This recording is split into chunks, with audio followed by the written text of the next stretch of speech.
Earlier this year, I launched a podcast to discuss some of the biggest challenges our country is facing, from the growing threat of oligarchy to the rise of artificial intelligence, the threat we face from authoritarianism, and the concentration of ownership in our media. The initial episodes were based on themes I covered in my recent book, It's Okay to Be Angry About Capitalism. But the podcast was such a success that we decided to keep it going. So the next phase of our podcast will include wide-ranging discussions with people in the progressive movement and beyond. Last week, we talked to Congresswoman Alexandria Ocasio-Cortez. And this week, we're talking to Congresswoman Ilhan Omar, who represents Minnesota's 5th Congressional District. As many of you already know, Ilhan is the first woman of color to represent her state and the first African-born member of Congress, and one of the first 2 Muslim women in Congress alongside of Rashida Tlaib. That's a lot of firsts for one member of Congress. But Ilhan is also a leader of the progressive movement. She is deputy chair of the Congressional Progressive Caucus, a leader on issues like student meals, student debt, and foreign policy. And I am proud to partner with her on bold progressive pieces of legislation, including a bill to cancel all student debt, make school meals free and universal, and to end the billions of dollars in subsidies the United States currently gives away to big oil. She also has a remarkable story, living in a refugee camp for 4 years before immigrating to America and eventually becoming a U.S. Congresswoman. Congresswoman Omar, welcome to the podcast. Are 435 members in the House of Representatives.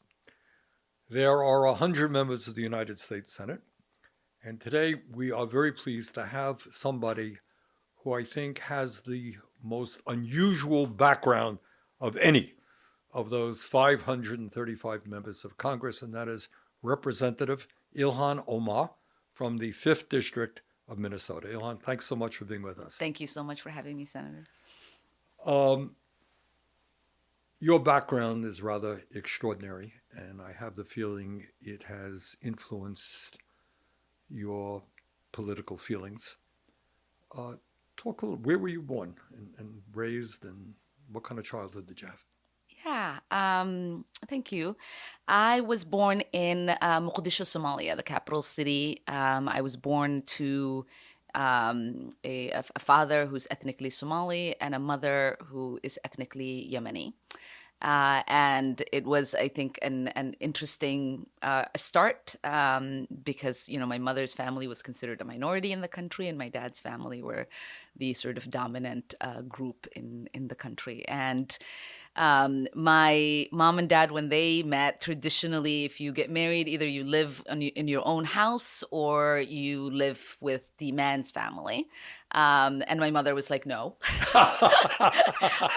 you have to come live with my family. And it wasn't traditional. And my dad broke that tradition and moved in. So you're a rebel family from way back. Yeah, from the start.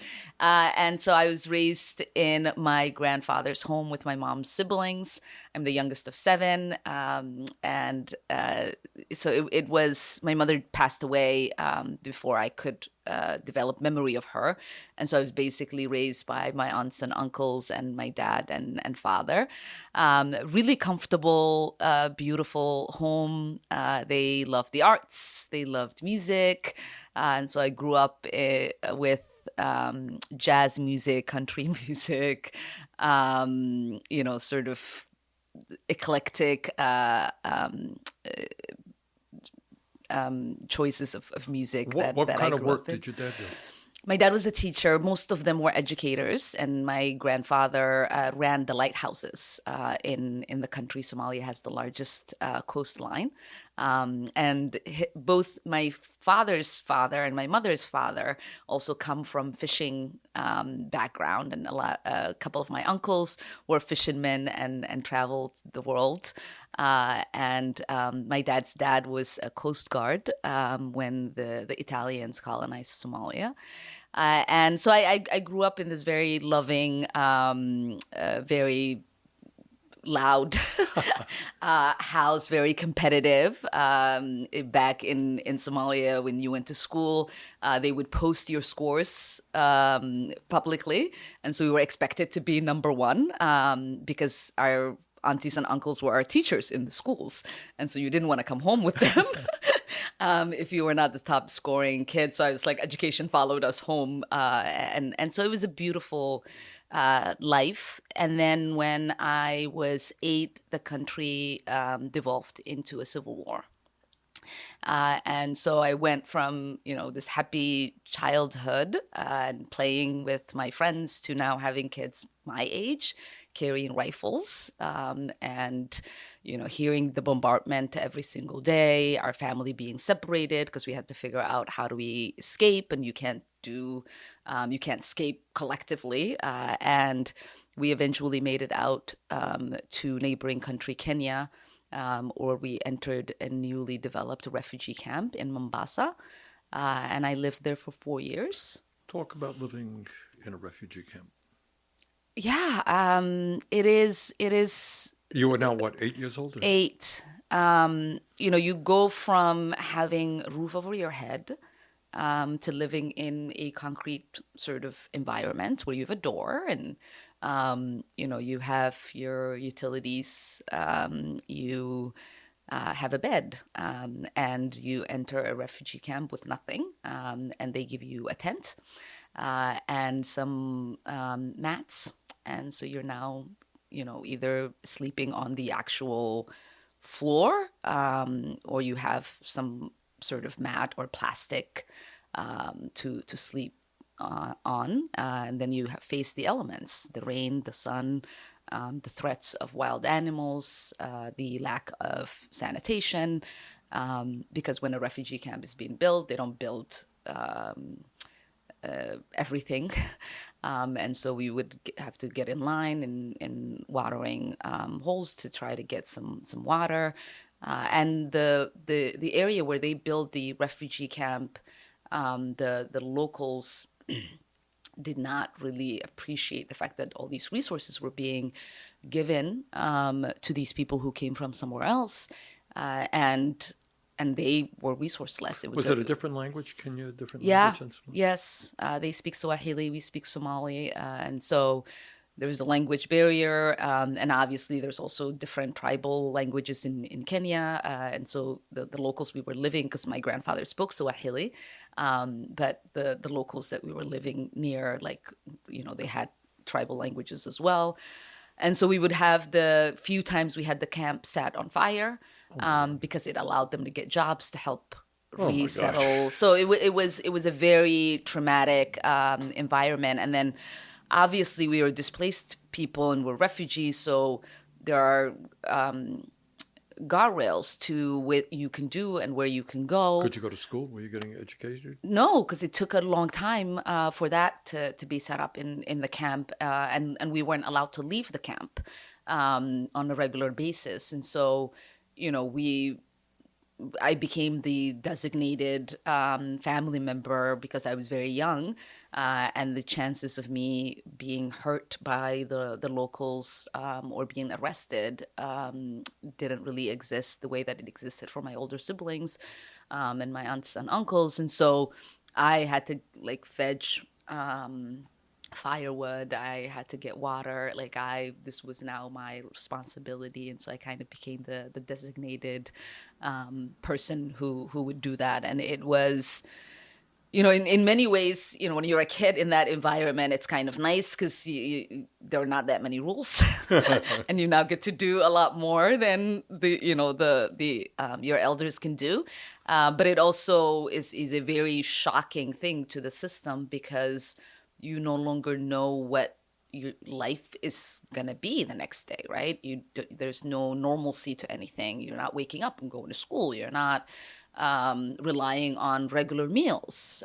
You don't know if you can, go use go to the bathroom without experiencing violence or being attacked by wild animals. So it really was. You mentioned wild animals twice. What kind of animals were in the area?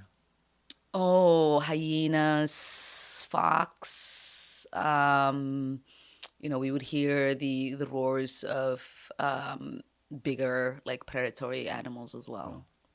Yeah. And during this time, you were not in any kind of formal school?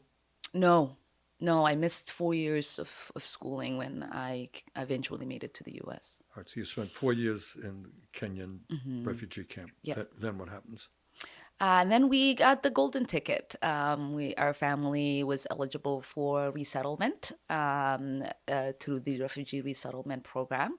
And we were able to come to the United States in 1995 when I was the age of 12. And we started out in Arlington, Virginia.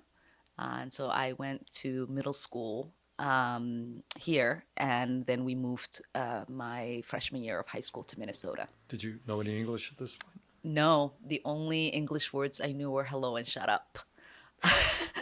And so that was a fun start So you went to school sixth not grade. knowing any English? Yeah, and we had to learn really fast. My dad, who was fluent in multiple languages, came up with this idea that we'd watch the TV, and because we could read and write, we would read the captions and try to have dialogue with one another through the captions.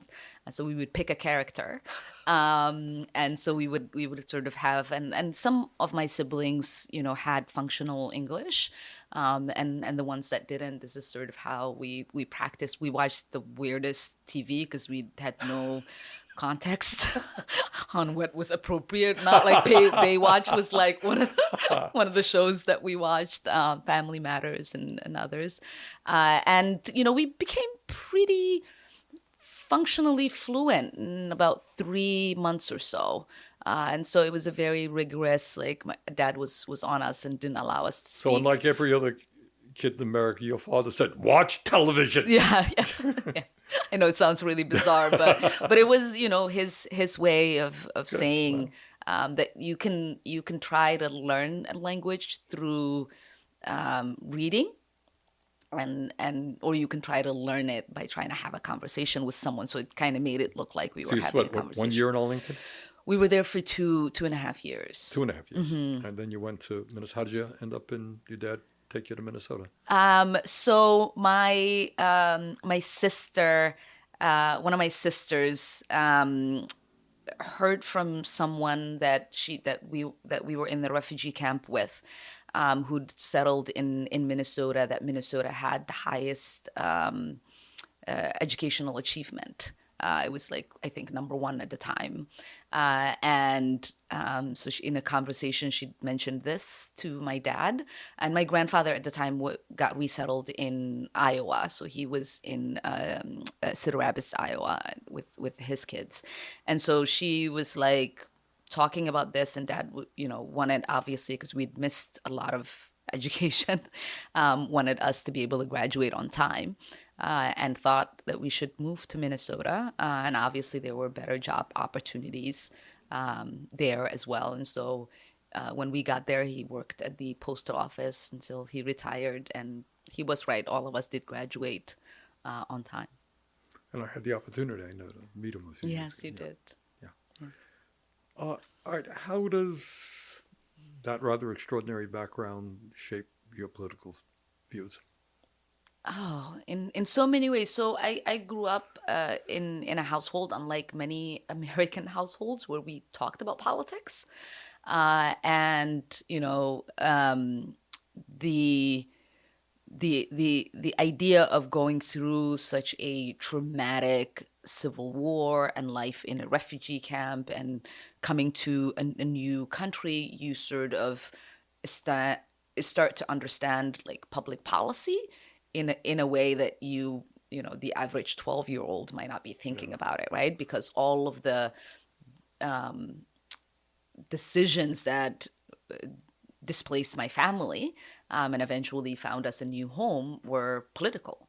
And for me, today, I try to mitigate those sort of bad political decisions that created the war, that displaced me, and then try to have empathy for the policies that created that refugee camp for us, that saved us, and allowed us to, come to the United States and have a stable life. And so when I talk about the impact of war, it's because I understand what that means and how that trauma never really leaves you. When I talk about displaced people, like, I understand it in a deep level, and I want to mitigate what creates displacement. And when I advocate for a more generous policies towards people who have experienced unspeakable things, it's informed from the life that I had. And I think a lot of my anti-poverty, anti-hunger work also is informed by my lived experience. There is no way to explain the level of hunger you experience when you're fleeing war, and crossing borders. You had that experience. Yes. I mean, I remember, when we were leaving the capital to go to another city before we eventually transitioned, we had to we had to pay people to get in these trucks to leave and not deal with the militias that were killing each other. And here we are, 100 people, about 100 people cramped in the back of one of those big trucks, and it's going miles, and there's people on top of each other. And eventually the car breaks down and there's militia shooting at us. And so we have to run. So the little bit that we brought, the water, all of that, everybody has to leave it. Our shoes, we're running barefoot. It's the middle of the day. The sun is just like right here. And we had to walk 40 kilometers. And not only are you hungry, but you're also thirsty. And then we ended up in a place called Barawe, this little small ancient city. And there was, because that was kind of like the place where a lot of the people who were fleeing the city ended up, there was literally nowhere for us to go. So we had to spend a couple of nights on the ocean shore, just sleeping there. And once in a while, the locals will bring, bread or something. But it was like almost 2 days of not having anything to eat and drinking salt water. And so it's, and then you've got the other systematic stuff that happens to your system when you're hungry. You can't move, you can't sleep, or when you sleep longer. And so when there's visitors and they bring something, you don't, you won't take advantage of it. And so it's like the one thing I say to people when I try to talk about what it means for us to get aid into some of these places, because the level of hunger is not, I missed dinner or I missed lunch or I didn't have breakfast today. It's real hunger. Sounds like those memories are vivid, huh? Yeah. All right. So I suspect as an 8-year-old girl in Somalia, you didn't quite think you'd become a United States Congresswoman. Oh, good God, no. All right. So take us. I didn't even think I knew where the United States was at the age of 8. All right. So you went to college in Minnesota? I went to college in Minnesota, but eventually graduated at NDSU in Fargo, North Dakota. Okay. So how'd you get into politics in Minnesota? Yeah. So when we moved to Minnesota, my grandfather also moved to Minnesota, so we could all be in the same place. And he was like the kind of person that just could never stop talking about the wonders of democracy and the opportunities it created and how powerful one's voice was. As a youth, he was involved in decolonizing Somalia and getting rid of the Italians, and really desperately thought that it could be possible for Somalia to have a democracy. And they did. Somalia was regarded as the first democracy of Africa, but it was extremely short-lived. And they ended up having a dictator for a really long time. So when he came to the US, like the first thing he wanted to do was participate in our democracy. And he'd heard about something called the Caucasus at his English class. And he was like, you have to take me.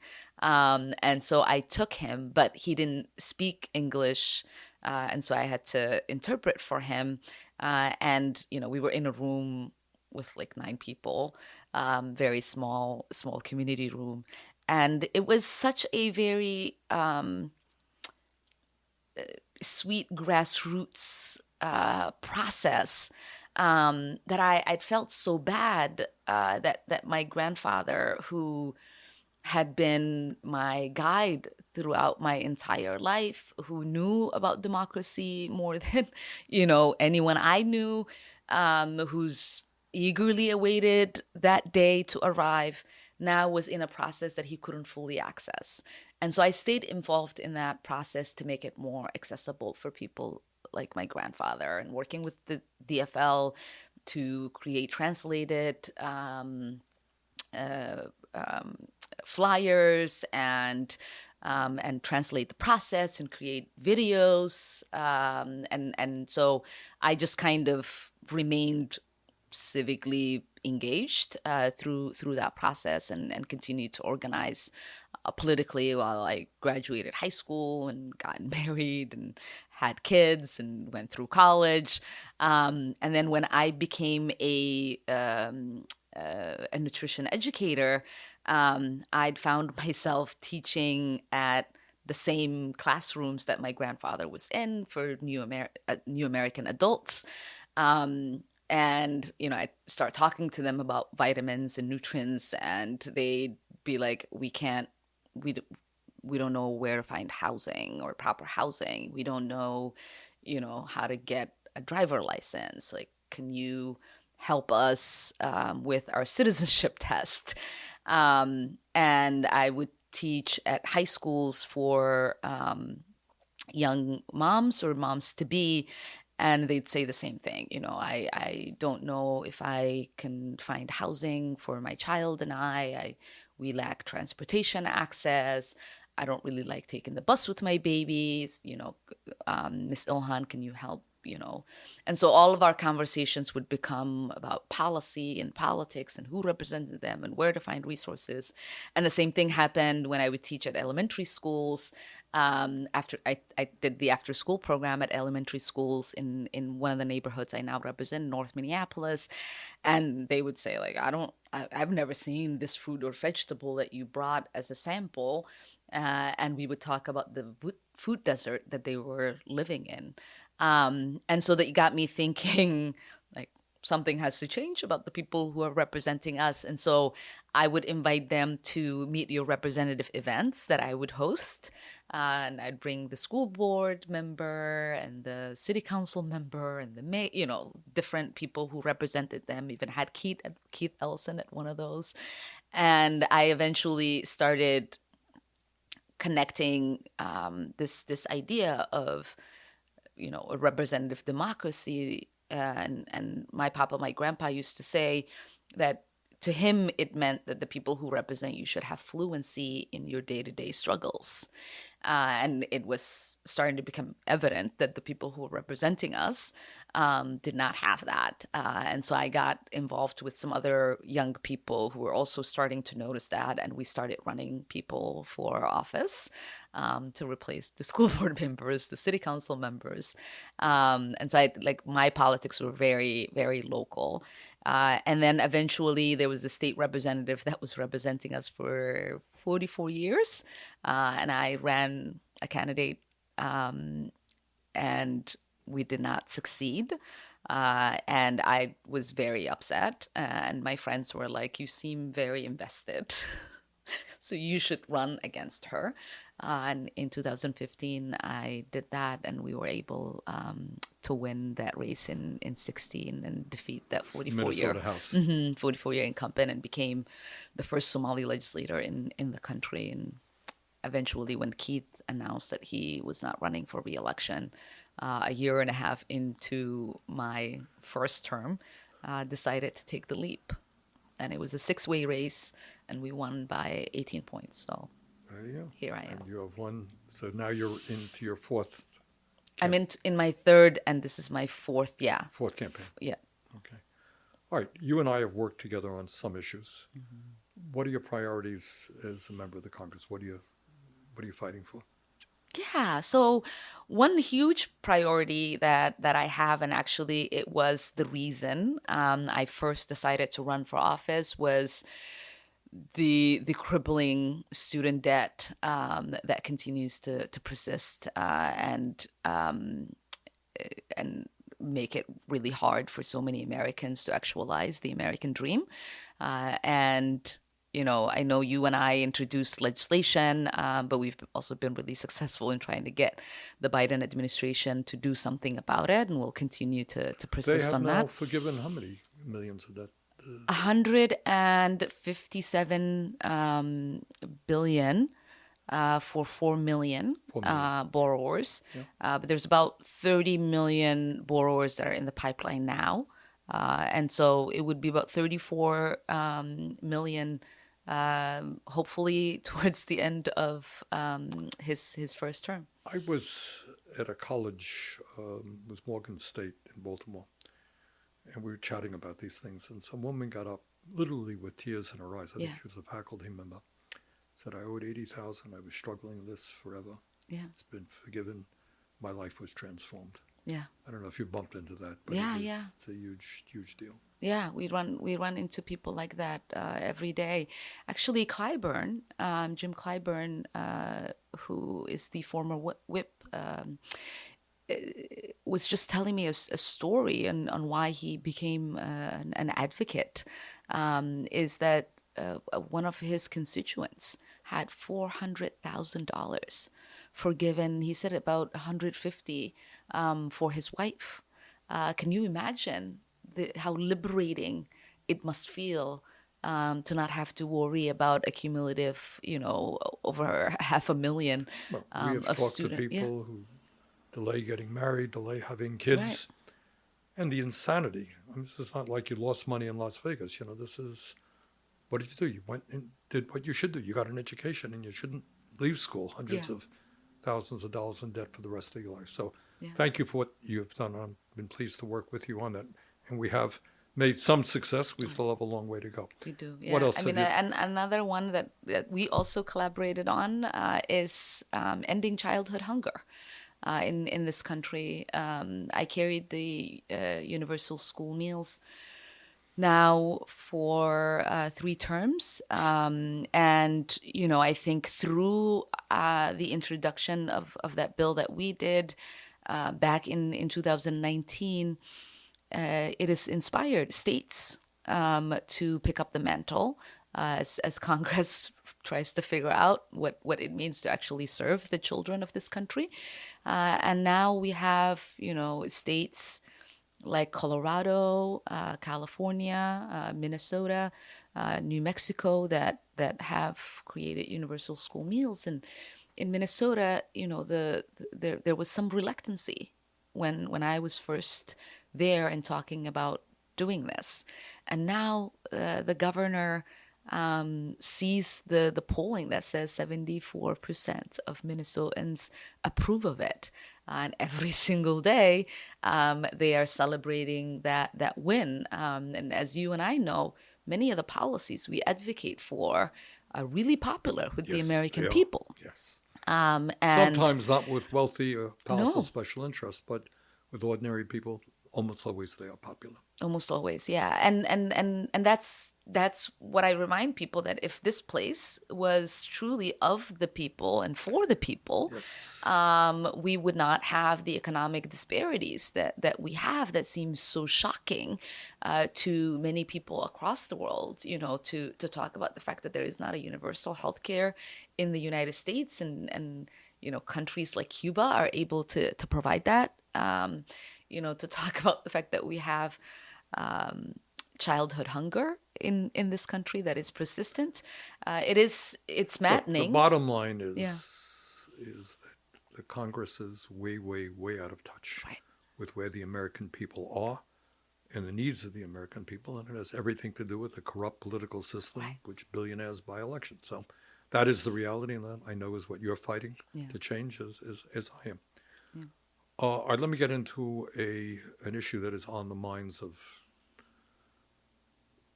searingly on the minds of millions of people, and that is the war going on in Gaza right now. Your take on the situation? Yeah. And let me be very clear. I have been outraged. My view has been that Israel had the right to defend itself against this horrific attack by Hamas, a terrorist organization, but they did not and do not have the right to go to war against the entire Palestinian people, which is what they are doing. That's my take on it. But tell me what you think. Yeah, I mean, it's been really unconscionable to witness the complete dismantling of nearly 80% of infrastructure, the death and destruction of nearly 35,000 people, of whom 70% are women, children, and the elderly.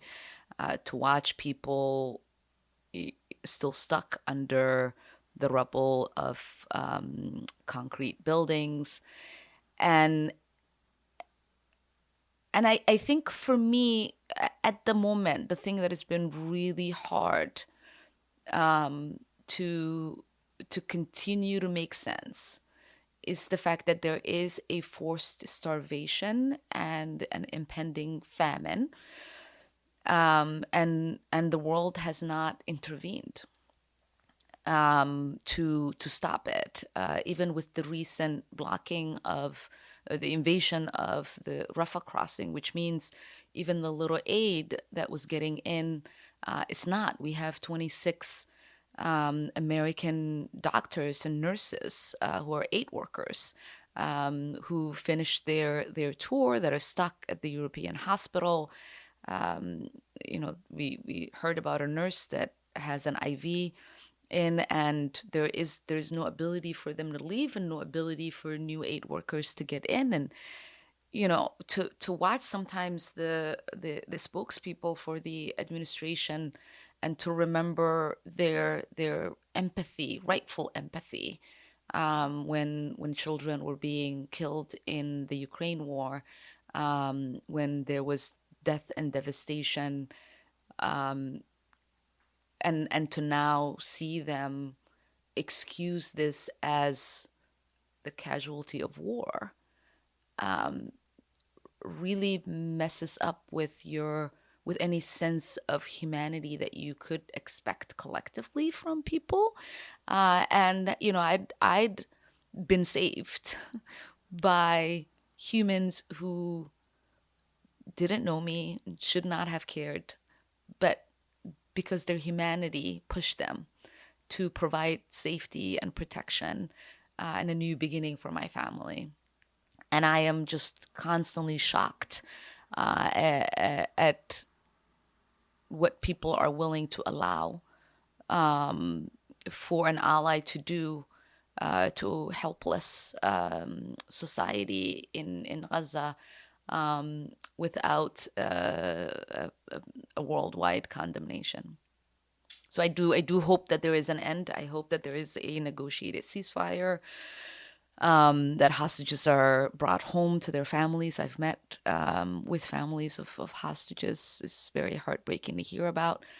But I do hope eventually that there is real accountability for what Israel has done, and that we also stop the impunity that we provide to them when it comes to accountability through the international community.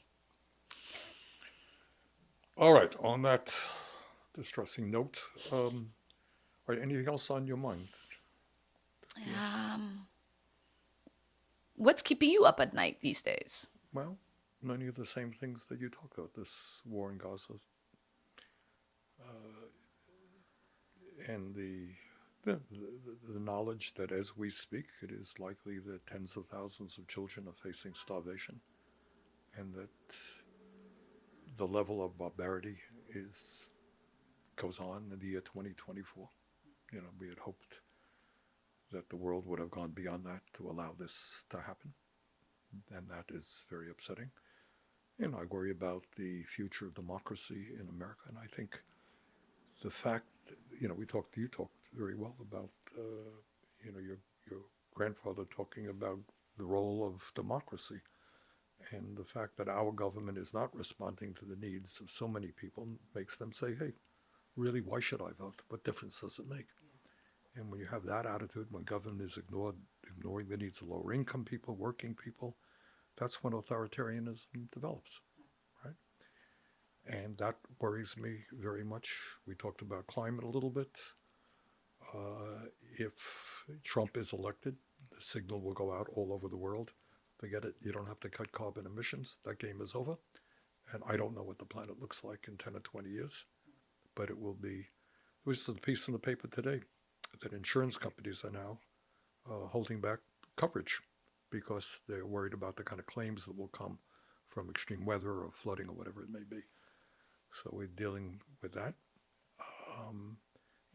You and I know that women's rights are under severe attack.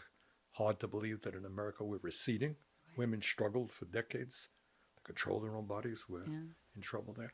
So my daughters are going to grow up with less rights than That's right. what I found when I came to the U.S. Yeah, that's what I worry about in the early part of the evening. Then it gets bad later on.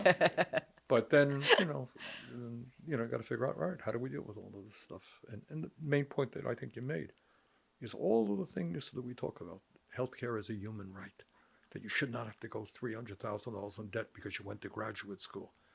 That we have to save the planet from the ravages of climate change. These are not radical ideas. Vast majority of the people understand it. But so I have to tell you a funny story. Good. I need some funny stories. Because I want to hear your reaction. Because that's what I was thinking as I was hearing. I was like, oh, Bernie would have had some words to say. So I'm running for re-election. I'm in a primary that is very contentious. And I recently had a 20-minute debate at the convention before we won our endorsement. And we were asked about what are we doing to address the climate crisis. So, I talk about our Green New Deal legislation. I talked about our zero advocacy for zero waste and getting that in the infrastructure bill. I talked about the climate wins with the Inflation Reduction Act. And what more we need to do. So my opponent says before we ask oil companies, we have to take to do something. We have to take personal responsibility, and his contribution is driving a hybrid. I see. That's going to solve the climate crisis. Yeah. So that's those people still exist. Yeah. Well, what's even worse.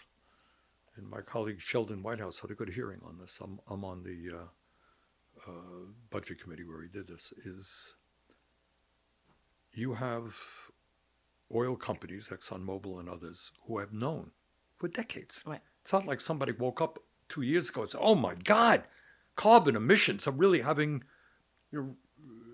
causing enormous problems." Yeah. Because they've also been paying for the misinformation and the climate deniers. They've known this for 60 years. Yeah. And they lied. Yeah. So what do you say to a group of people to protect their profits who lie about the product they're producing, which is destroying the planet and impacting the lives of billions of people? And, they've got to talk about accountability. Well, those guys got to be held accountable as well. Yeah. And when I hear an answer like the one my opponent gave, I think about, oh, they want polluter money. Because that's the only reason that you would, let them off the hook. And I hope that we continue to have climate champions in Congress, and those efforts grow. It is the difficulty of this particular issue is that even in fairness to Biden, we have managed to do some reasonably good